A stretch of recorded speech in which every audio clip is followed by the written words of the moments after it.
ആദ്യത്തെ ഒരു ദിവസം നമുക്ക് ഈ സംഭവം ഉണ്ടാകുന്ന ദിവസത്തെ നമ്മൾ പറഞ്ഞിരുന്നല്ലോ. ആദ്യത്തെ ദിവസത്തേതായിരുന്നു നമുക്ക് ഉത്തരവാദിത്തമായിട്ടത് അന്വേഷണം തുടരേണ്ടിയിരുന്ന സമയം. അതായിരുന്നു നമ്മുടെ ഒരു ഗോൾഡൻ ചാൻസ്.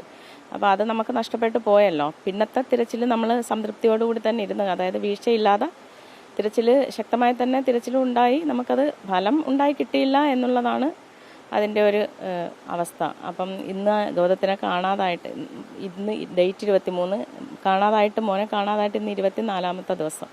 അപ്പോൾ ഈ 24 ദിവസത്തിനുള്ളിൽ നമുക്ക് ഉണ്ടായ അതായത് അവസ്ഥകൾ, ഞങ്ങൾ എങ്ങനെ പോകുന്നെന്ന് പോലും അറിയാൻ നമുക്ക് പ്രയാസങ്ങളിലൂടെ ഞങ്ങൾ എങ്ങനെ ജീവിച്ചു പോകുന്നു എന്ന് പോലും ഞങ്ങൾക്ക് തിരിച്ചറിയാൻ പറ്റാത്ത 24 ദിവസം ഇന്ന് ഞങ്ങളിങ്ങനെ വേദനയോടുകൂടി ഇവിടെ ഇങ്ങനെ തുടരുന്നു.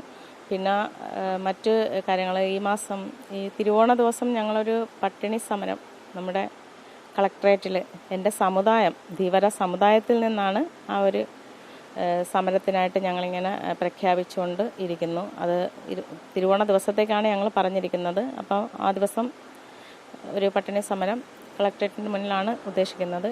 അങ്ങനെ ഒരു സമരം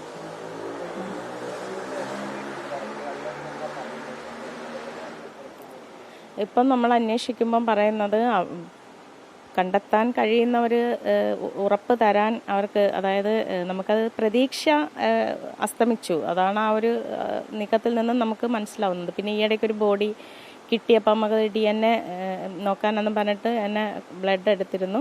പക്ഷെ അതും നമുക്ക് റിസൾട്ട് നമ്മുടെ മാച്ചല്ല, അത് മിസ്മാച്ച് ചെയ്യുന്നെന്ന് പറഞ്ഞു. അപ്പോൾ അത് പ്രതീക്ഷ ഇനി ഞങ്ങൾക്ക് എന്താ, പ്രതീക്ഷയില്ലാത്ത ദിവസങ്ങളാണ് നമ്മുടെ മുന്നിലൂടെ ഇപ്പോൾ പോയിക്കൊണ്ടിരിക്കുന്നത്. പിന്നെ മോനെ ഈ മാസം 30 ദിവസം ആവുമ്പം മോനെ ഇങ്ങനെ ചടങ്ങുകൾ നടത്തണം. നമ്മുടെ മതാചാര പ്രകാരമുള്ള ചടങ്ങ് നടത്തിയെങ്കിലേ നമുക്കത് നമ്മുടെ അങ്ങനെ ഒരു വിശ്വാസം നമുക്കുണ്ട്. അപ്പോൾ അത് ഈ മാസം 30-ാം തീയതി മോന് വേണ്ടിയിട്ടുള്ള ചടങ്ങുകൾ നടത്താനായിട്ട് ഞങ്ങൾ തീരുമാനിച്ചിരിക്കുന്നു.